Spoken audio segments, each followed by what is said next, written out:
সবাইকে স্বাগতম জানাচ্ছি আমার কথা যারা শুনছেন। প্রতিরক্ষা মন্ত্রণালয়, অর্থ মন্ত্রণালয়, স্বরাষ্ট্র মন্ত্রণালয়, সব মন্ত্রণালয় বর্তমান সরকারের অধীনে রয়েছে। আর সরকার বলে সেটাই স্বাভাবিক। বিপিনুরের উপর সেনাবাহিনী, পুলিশ যে আক্রমণ চালিয়েছে, এর জন্য কতিপয় অনেক উপদেষ্টাগণ নিন্দা ও প্রতিবাদ জানিয়েছে। তারা কার বিরুদ্ধে নিন্দা ও প্রতিবাদ জানালো আমি বুঝতে পারলাম না।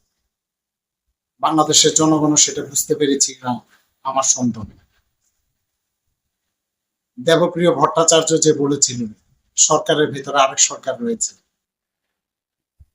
আমিও তো দেখতে পাচ্ছি সেই কথাই সত্যি। বাংলাদেশের জনগণও সেটা দেখতে পাচ্ছে। বিপিন নূর 2018 সালে সাধারণ শিক্ষার্থীদেরকে নিয়ে কোটা বিরোধী আন্দোলন করেছিল। সাধারণ শিক্ষার্থী অধিকার পরিষদ নামে একটা ব্যানার, কোটার বিরুদ্ধে। 2019 সালে তিনি ঢাকা ইউনিভার্সিটিতে ভিপি নির্বাচিত হয়েছেন। এর পরবর্তীতে গণ অধিকার পরিষদ একটা রাজনৈতিক দল তিনি গঠন করলেন। যখন তিনি রাজনৈতিক দল গঠন করলেন, গণতন্ত্র মঞ্চের সাথে অনেকদিন ছিল তিনি। সেই সময় গণতন্ত্র মঞ্চের অনেক নেতাদের এবং তাদের সাথে আমার অনেকের পরিচয় ছিল, শীর্ষ পর্যায়ের অনেক নেতা এবং কর্মীদের সাথে। গণ অধিকারে পরিষদের যে সমর্থক এবং সদস্য ছিল এবং নেতাদ্বয় ছিল, তাদের মধ্যে আমি নতুন কোনো অস্তিত্ব, নতুন কোনো সত্তা আমি দেখতে পাইনি। ইসলামী ছাত্র শিবির, জামাতে ইসলামী, এদেরকে মনে হয়েছিল আমার কাছে বৃদ্ধ। যাই হোক, নুরুল হক নুরু অনেক আগে থেকেই তিনি বিভিন্ন ট্র্যাপে পড়ে যাচ্ছে আমার কাছে মনে হয়েছে। আমরা আগে বলতাম বিগত সরকারের আমলে মাফিয়া সরকার, সেই মাফিয়ারা এখনো তাদের কার্যক্ষেত্রে এবং বিভিন্ন কাজে তারা আরো বেশি সক্রিয়। আপনারা বিভিন্ন চলচ্চিত্রে দেখবেন নিজের দলের লোককে অনেক সময় হত্যা করে, নিজের গ্রুপের লোককে অনেক সময় বিপদে ফেলে প্রতিপক্ষকে ঘায়েল করতে চায়। এই যে এই ধরনের কর্মকাণ্ড কিন্তু বাস্তব জীবনও, রাজনীতির ভিতরে যে রাজনীতি, বরাবরই বিপিনুর সেখানে পরাস্ত হচ্ছে। প্রধান উপদেষ্টা বলেছিল এটা একটা মেট্রিকুলাস ডিজাইনের মাধ্যমে অভ্যুত্থান সংগঠিত হয়েছিল। সেই 2018 থেকে শুরু করে এই পর্যন্ত আমার কাছেও সেটা মনে হয় একটা মেট্রিকুলাস ডিজাইন। এবং ছাত্র শক্তি নামে একটা সংগঠন, তার এই গণ অধিকার পরিষদ থেকে তারা গিয়ে একটা ছাত্র সংগঠন তৈরি করেছিল। প্রত্যক্ষ পরোক্ষভাবে জামাত ইসলামী তাদেরকে সহযোগিতা করেছে এবং এই অভ্যুত্থানে জামাত ইসলামী বিরাট একটা অংশ তারা রোল প্লে করেছে। নুরুল হক নূরকে সামনে এনে এই গণ অভ্যুত্থানে নুরুল হক নূর অনেক অবদান আছে এবং তার গণ অধিকার পরিষদের সদস্যদের।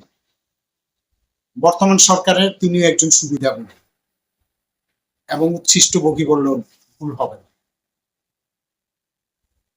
এবং তার অনেক গণ অধিকার পরিষদের একজন তো উপদেষ্টা রয়েছে, আরেকজন নাহিদ ইসলাম, তিনি পদত্যাগ করে এনসিপিতে রয়েছে। কিন্তু আমার সাথে এবং আমার মনে হচ্ছে নুরুল হক নুরু নিজেও আশ্চর্যিত হয়ে গেছে যে তার উপরে এই আক্রমণ, তিনি কখনো সেটা বিশ্বাস করতে পারেন না। নুরুল হক নুরুর উপর যে ভাবে আক্রমণ হয়েছে, তার বডি পার্টস, মস্তিষ্কের উপর আঘাত করা হয়েছে তার প্রাণ প্রদীপ নিভিয়ে ফেলার জন্য। গণ অভ্যুত্থান সংগঠিত হওয়ার পর এই গণ অভ্যুত্থানে যারা নেতৃত্ব দিয়েছে এবং রাজনীতির ভিতরে যে রাজনীতি, তাদের কাজ সমাধা হয়ে গেছে। শেখ হাসিনা পালিয়ে গেছে, এখন নুরুল হক নূর তাদের বাধা হয়ে দাঁড়িয়েছে, তারা বাধা মনে করছে। এই শুক্রবারে যে নুরুল হক নূর জাতীয় পার্টি অফিসের সামনে তার সমাবেশ করলো, জিএম কাদেরকে গ্রেপ্তার করতে হবে, নাহলে সচিবালয় ঘেরাও করতে হবে, জাতীয় পার্টিকে নিষিদ্ধ করতে হবে, 5ই আগস্টের পর থেকে এরকম কথা অনেক শোনা গিয়েছিল। কিন্তু হঠাৎ করে এনসিপি কিংবা অন্যান্য দলের নেতারা না গিয়ে নুরুল হক নুরু সেদিন হঠাৎ করে কেন গেল? সে কি ট্যাপে পড়ে গেল? যদি সেদিন নুরুল হক নুরু প্রাণ প্রদীপ নিভে যেত, কারা লাভবান? তার দলের মধ্যে তিনি সদস্য সচিব, আরো দুজন যুগ্ম আহ্বায়ক রয়েছে, রাশেদ খান এবং ফারুক। রাশেদ খানও তার সাথে ছিল, তাকে কিন্তু কোনো কিছুই করা হয়নি, কিন্তু নুরুল হক নূরকে টার্গেট করা হয়েছিল একেবারে প্রাণ প্রদীপ নিভিয়ে ফেলার জন্য। প্রাণ প্রদীপ যদি নিভে যেত, তাহলে তার গণ অধিকার পরিষদ কাদের আন্ডারে চলে যেত, কাদের নিয়ন্ত্রণে চলে যেত?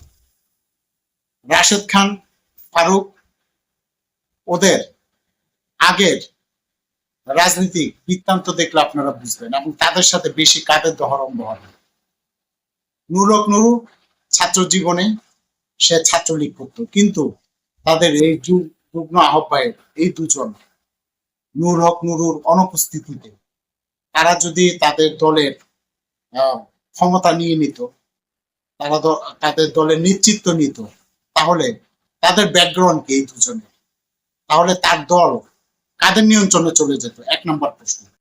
2 নম্বর, নুরুল হক নূরের যদি কোনো অঘটন ঘটে যেত, প্রাণ প্রদীপ নিভে যেত, আমি অবশ্যই কামনা করি ভিপি নূর সুস্থ হয়ে আমাদের মাঝে আবার ফিরে আসুন, তার সে বলিষ্ঠ কণ্ঠস্বর আবার আমরা শুনতে পাই, এবং তার উপর যে নৃশংস হামলা চালানো হয়েছে তার নিন্দা এবং প্রতিবাদ আমি জানি, এবং আমার দল সচেতন নাগরিক পার্টি এর তীব্র নিন্দা জানাচ্ছে। নুরুল হক নূরের যদি প্রাণ প্রদীপ নিভে যেত, তার যদি একটা অঘটন ঘটে যেত, এখনো তিনি আশঙ্কা মুক্ত নয়, তাহলে এই যে নির্বাচনের রোড ম্যাপ ঘোষণা করা হলো সেটাতে বাধা আসত। নুরুল হক নূর সহ জামাত ইসলাম, এনসিপি এবং গণ অধিকার পরিষদ সহ আরো অনেক দলই তারা এখন নির্বাচন চায়নি।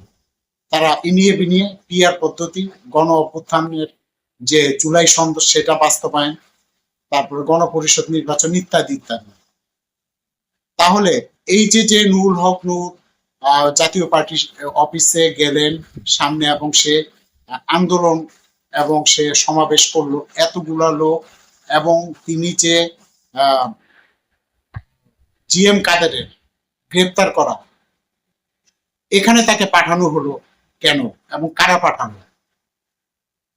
আর নুরুল হক নূরকেই কেন বেছে নেওয়া হলো? যে সেনাবাহিনী তার নির্বাচনী এলাকা পটুয়াখালী 3 গলাচিপা 10 মিনিট, কিছুদিন আগে সেখানে বিএনপির অনেক নেতাকর্মী তার উপর হামলা করেছিল, সেনাবাহিনীরা তাকে বাঁচি নিয়েছে, এখন কেন তাকে টার্গেট করা হলো? আর আপনারা অবশ্যই খেয়াল করে দেখবেন তার বডি পার্টস কোথায় কোথায় আক্রমণ, তার মস্তক মানে খুব সেন্সিটিভ স্পর্শকাতর জায়গাগুলোতে তাকে আঘাত করা হয়েছে। আমি সেটা অবশ্যই বলবো তার প্রাণ প্রদীপ নিভিয়ে ফেলার জন্য, এবং আগামী নির্বাচন যাতে অনুষ্ঠিত হতে না পারে তার প্রতিবন্ধকতা সৃষ্টি করা, এবং দেশে একটা অরাজকতা তৈরি করে।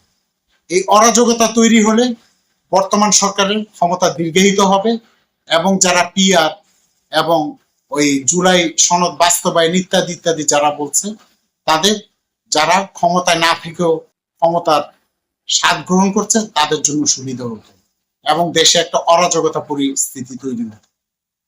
যারা তার উপর আক্রমণ করেছে তারাও এই ব্যাপারটা জানতো। আপনারা বিভিন্ন ফিল্মে দেখবেন অথবা চলচ্চিত্রে দেখবেন, যাদের দিয়ে অনেক সময় কার্য সমাধান করা হয় তাদেরকে আর রাখা হয় না, তাদেরকে নিঃশেষ করে দেওয়া হয়। গণ অভ্যুত্থান সেই মেট্রিকুলাস ডিজাইন অনেক আগে থেকে শুরু হয়ে বর্তমান পর্যন্ত অভ্যুত্থান সংগঠিত হয়ে গেছে, এখন আর নুরুল হক নূরকে আর প্রয়োজন নেই, তাই তাকে জীবন নাশ করার সেই পায়তারা করেছে। এবং নুরুল হক নুরু তার দলের এবং আন্তর্জাতিক এবং আভ্যন্তরীণ রাজনীতিতে তিনি ট্যাপে পড়ে গেছে। বিধাতার কাছে বলবো তিনি সুস্থ হয়ে ফিরে আসুক, এইগুলা নিয়ে তিনি অনুধাবন করবেন এবং আগামী দিনগুলো যাতে তার সুন্দর হয় সে কামনা করবেন। কিন্তু এই নোংরা রাজনীতি বিপিনুর বুঝতে পারেনি। বুঝতে পারলে তিনি জাতীয় পার্টির অফিসে এত দল থাকতে তিনি হঠাৎ করে কেন সামনে নির্বাচন রেখে জাতীয় পার্টিকে নিষিদ্ধ ঘোষণা করা এবং ফ্যাসিস্টের দোষক, হ্যাঁ ফ্যাসিস্টের দোষক তো অনেকেই ছিল, কিন্তু এখন জাতীয় পার্টিকে নির্বাচন থেকে বাইরে রাখা যাতে একচেটি একটা নির্বাচন হয় এবং সেটার গ্রহণযোগ্যতা না আসে দেশে এবং বিদেশে। তাকে ট্যাপে ফালানো হয়েছে, আমি হাজারবার লক্ষবার বলি, সেটা আন্তর্জাতিক, আভ্যন্তরীণ এবং তার দলের লোকেরা। তো বিপিনুর মানে এখনো আশঙ্কা মুক্ত নয়, আমি একটু আগে দেখলাম, তার প্রতি আমার শুভকামনা রয়েছে। সেই একটা মধ্যবিত্ত, নিম্ন মধ্যবিত্ত ফ্যামিলি থেকে আসা একটা ছেলে রাজনীতি করছে এবং তার ভবিষ্যৎ অনেক উজ্জ্বল ছিল, কিন্তু তিনি বারে বারে ট্যাপে পড়ে যাচ্ছে। আমি বলবো তার দল এবং আভ্যন্তরীণ এবং আন্তর্জাতিক কোনো চাপে তাকে এখন আর রাজনীতির মাঠে রাখতে চাচ্ছে না, তাই বেছে তাকে নেওয়া হলো। নির্বাচন রোডম্যাপ ঘোষণা করার সাথে সাথে এই ধরনের ঘটনা এখন আবার দেখা যাচ্ছে বিভিন্ন বিশ্ববিদ্যালয়ে স্থানীয় লোকজনের সাথে ছাত্রদের সংঘর্ষ। সামনে হয়তো বা আরো অনেক ঘটনা ঘটবে যতদিন পর্যন্ত নির্বাচনের তফসিল ঘোষণা করা না হয়। এক পক্ষ স্পষ্টভাবে তারা বলছে তারা পিআর পদ্ধতি চায় এবং অনেকে বলছে বর্তমান ডক্টর ইউনূস সরকার ওয়াদা বরখেলাপ করেছে, কার সাথে কি কমিটমেন্ট তিনি করেছে তিনিই জানেন।